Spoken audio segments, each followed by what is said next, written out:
I mean, Governor, from what you have said, where you're saying it's, you'd rather put your data on a cloud rather than on premise, along the same lines, I think we all agree that it's better to keep your cash not under the mattress but in a bank. Thank you, Mr. Chair. You missed the substantive part. You just come. We even spoke about buckets. Members, I think, okay, Nairobi Senator. I'm waiting for you to call for AOB. Okay. This horse can't be flogged further, but we've made progress, members, auditors. I think for all of us, we've made tremendous progress on this issue. The more we look at it, the more we discuss it, I keep also understanding it more and more. Let's go to closing remarks, and I would start with the Gov. Let me just, with your permission, Chair. Okay. Yesterday the governor was in closing or no. This is just as AOB because he's here. Okay. Yesterday the governor was before the finance committee, and I tried to raise this AOB, but because I was playing away, they decided to call it offside. But now that I am at home and this committee is what I don't want to go there. Governor, there is an issue that is current that I really wanted us to just, even if you don't have those answers now, you need to calm the anxiety of the people of Nairobi regarding this proposal that we hear that you wanted to borrow an amount of money, from a private bank, essentially to be able to complete development projects. And unfortunately today, because we have covered the receipt of revenue report, we didn't go into the main report so that we could see the sort of projects that are earmarked for that conversation. But just to calm the anxiety of the people, you need to explain just briefly the rationale for this decision, the legality of the decision, whether you have secured the necessary approvals from and guarantees from the national government, whether there have been engagements with the county assembly, for instance, on these issues, and just what assurance that once this thing goes through, here we talk about ring fencing of money for specific, purposes. What assurance we can get that, we're getting value for money. Number two, that the money will go to the projects that are earmarked. And number three, Governor, the general terms of that agreement, whether they are legal and whether the people of Nairobi can take comfort that the right thing is being done. Chair, that is the only issue I wanted to bring yesterday. I thought it would be ideal there. But if he can comment. If not, he can say. Are you able to comment on that? Ever ready. I'm always ready, Chair. Go ahead. Chair, allow me first to explain, as I have said when I started, the biggest challenge in this city has been that we have not set up the financing structures over capital as should be. And that's why you always operate on huge deficit. And I was explaining, when I say in 2022 I found pending bills of 109 billion, or 119, those have been, 119 billion for a county that was collecting 8 is just astronomous. But that problem will never be solved until you unlock proper financing. Joburg, where you are, is listed, on the Johannesburg Stock Exchange and collects so much more.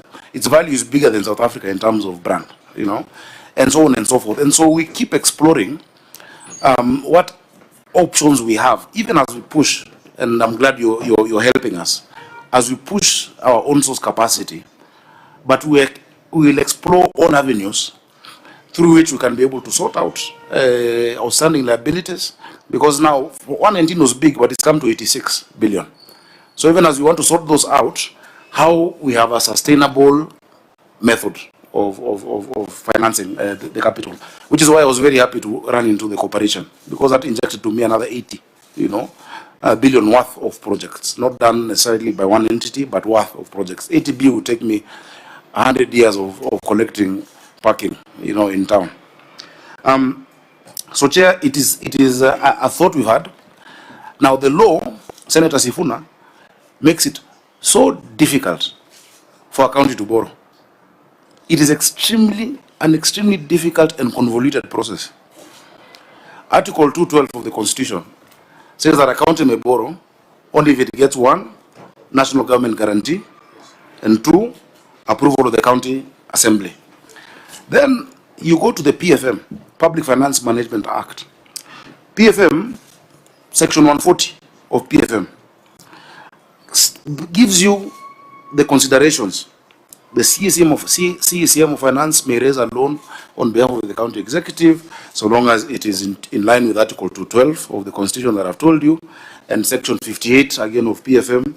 It must be part of your county fiscal strategy paper in terms of the projects you want to undertake, and the limit is set in the county debt management strategy paper. Yeah. Then when you go to 141, it again gives you other criteria. You look at 141 of PFM. About the limit being set, market value, that it must be the lowest possible cost in the market, consistent with the appropriate degree of risk, meaning you cannot single source any credit facility, because it must be the best market value out there. You must go to the market and to make sure the public debt level is sustainable.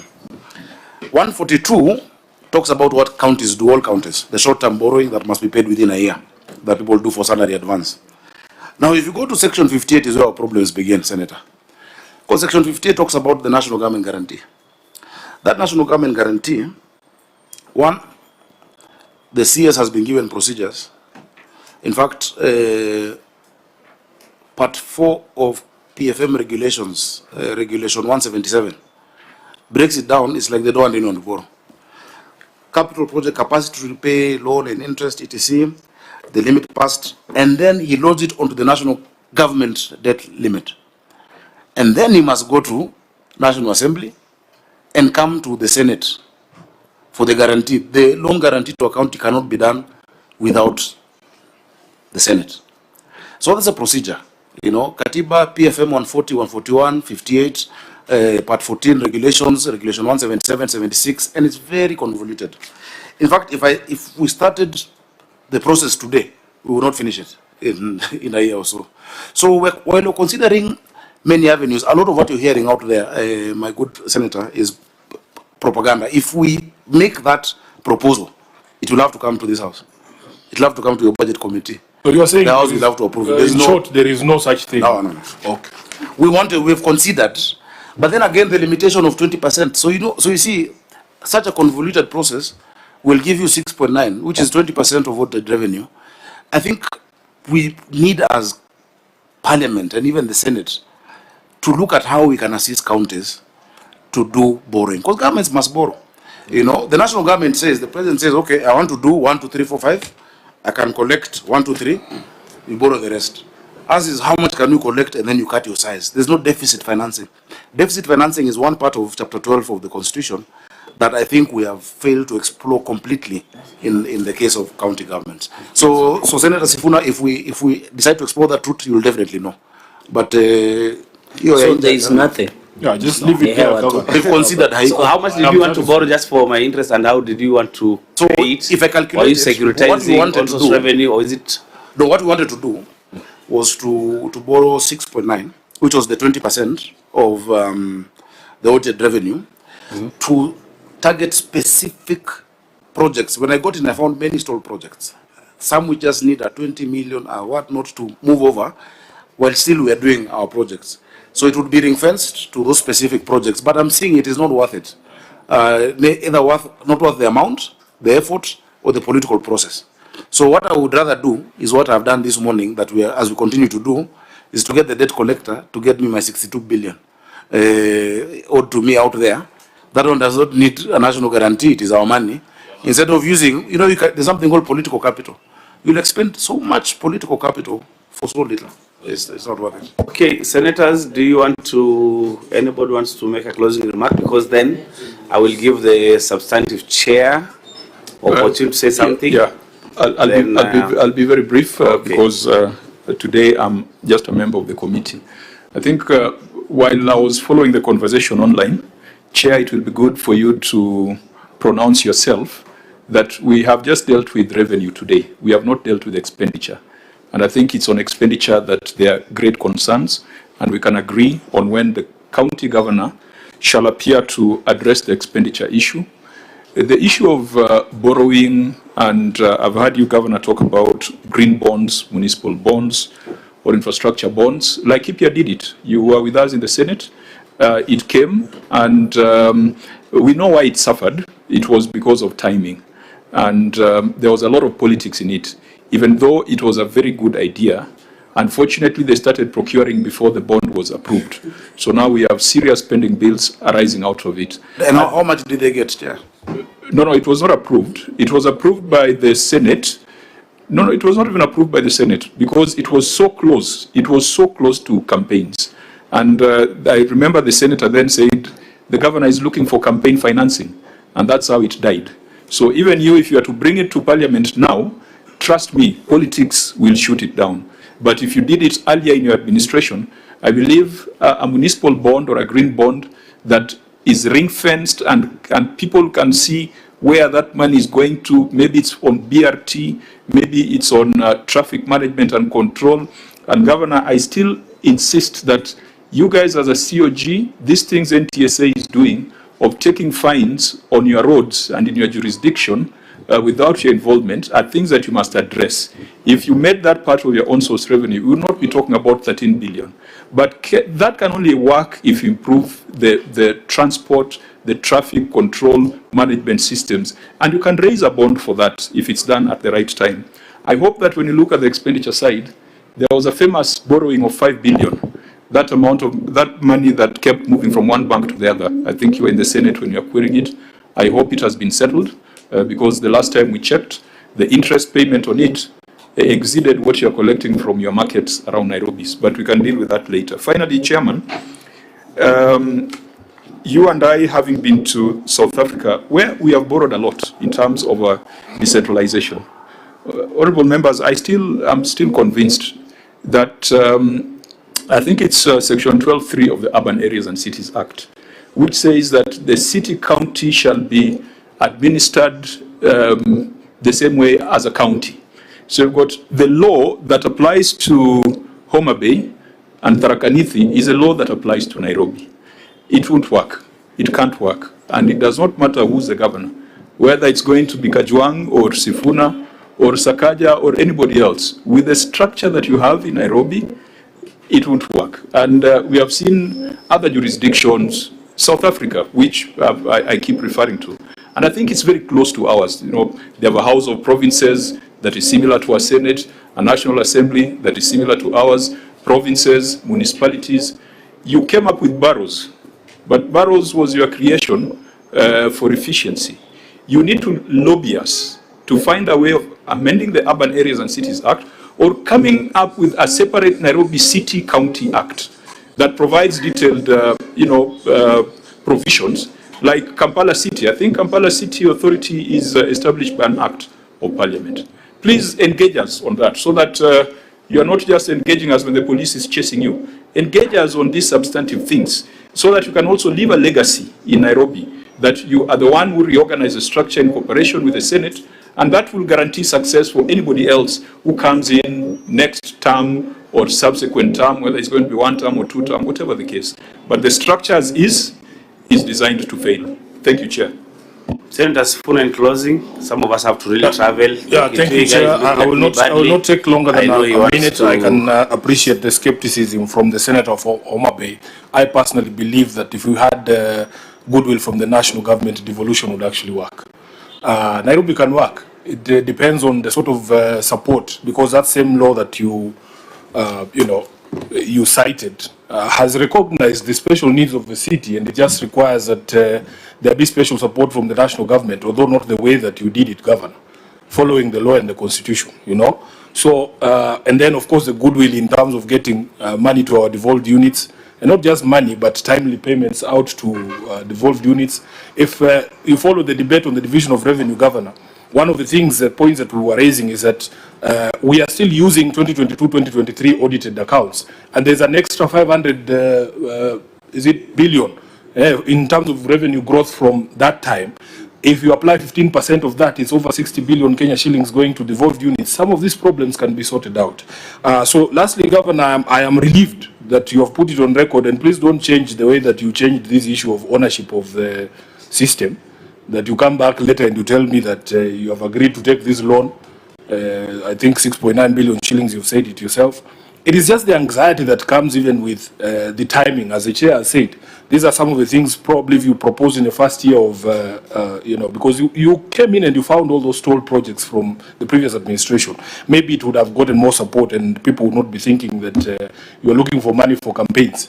So I think for me as the area senator, chair, we need to deal with the ROR chair. I want to request this committee that in the next few weeks, not longer than 3 weeks, I think the governor should be back here for us to be able to deal with the question of the projects and the executive. Thank you, Chair. Governor, if I can know your mouth before the governor comes in, let me just borrow Sifuna's mouth. Senator, 1 minute. Yes. Governor, this is food for thought for you. How is it that you collect parking fees in the city on your roads, on your parking bays? You have erected robots, street lights. And when a vehicle that was parked in your parking bay, when it overruns the robots, somebody else collects that fine. I mean, as the chair is saying, I think county governments also need to look the national government in the eye and tell them that some of these revenues that they are collecting from counties, those revenues belong to counties. Thank you. Governor, briefly, already the vehicle for Senator for Kitui is facing Kitui. So you are domiciled here. Let's see. In closing. Thank you so much, Chair and colleagues. I call you colleagues because I was in the Senate, and I'm very proud of the time we had here and what we were able to achieve. I thank you for the time that we've spent looking at these issues. There are many things to be considered. If I start with the issue of financing, and it's true, South Africa has a similar structure of a unitary state, but with fiscal decentralization. And the mayor of Cape Town, a good friend of mine, is called Jordan Hill. In fact, I was trying to organize for you guys to meet him. He's a young man, I think 2 years younger than me. He's now the leader of the opposition party there, just like my brother here is also, you know. And,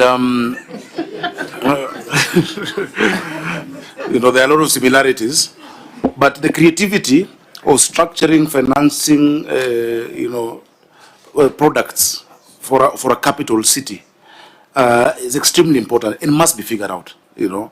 No matter how you try it, until you figure that out. I've been with colleagues from across the world who, when I explain to them the predicament, how much we have versus the number of people we must have versus the number of staff we have. You know, when I say I have 19,000 staff, you think it's many. But that same Paris I told you of 2 million people has 53,000 because those are service areas. So I really like the idea by Senator Kajwang about you know, looking at special legislation for posterity around the governance of the capital city. But then I also agree the goodwill and the nature in which the national government, and for me I've been, you know, fortunate to an extent, you know, in terms of things I've been able to get done because of partnership with the national government, but it should not depend on the relationship of the day. You know, it should not depend on that because I and the president and the same party, things will work. No, it must be something that is hardwired because this is a city that produces almost 30% of our GDP, you know, for the whole country. And so we must look at it like that. The NTSA fines, I told Senator Kajwang that I'm waiting for them to put the infrastructure. Because if you go to Dubai, the whole of Dubai police and their salaries, equipment, vehicles, etc. are funded by the road fines. Completely. There's no other appropriation that are done to them. We did a study here on the 200 junctions that we're doing. Each junction will produce 1.5 billion in terms of fines. And it's small fines of seatbelt, you know, you've crossed 1,000 shillings, you've oversped or you've overlapped. So let them do the infrastructure, but we know our position on it. Because now they'll say, okay, let's not do it, you guys, mujifanye. So what we're very clear on is any infraction on, first of all, as a bare minimum, on county roads belong to counties. That I am extremely, extremely clear. We can debate now Kenha roads, national roads, which are very few, you know, that we can debate. But 70% of the road infrastructure in this country is county roads, you know, so really that should come to us. I think, Chair, I'll leave it at that. I'm always happy to come to this house, and let's look forward to our next engagement. Thank you so much for your time, all of you, Senators. Let's end it here, members. We've looked at the ROR. Would have opportunity to look at the expenditure side. That is the executive report. Soon as possible. The Senator is proposing 3 weeks. Just find out when we can have opportunity to meet them. This meeting is adjourned. Oh, but then on the issue of money for campaign, I'm looking, please, if you know people who can contribute, I'll be very happy. Thank you. So you have a friend We are called, adjourning until Monday at 9:30. if we went to these people's houses, Governor, we can raise campaign money. They have a pledge of 60 million.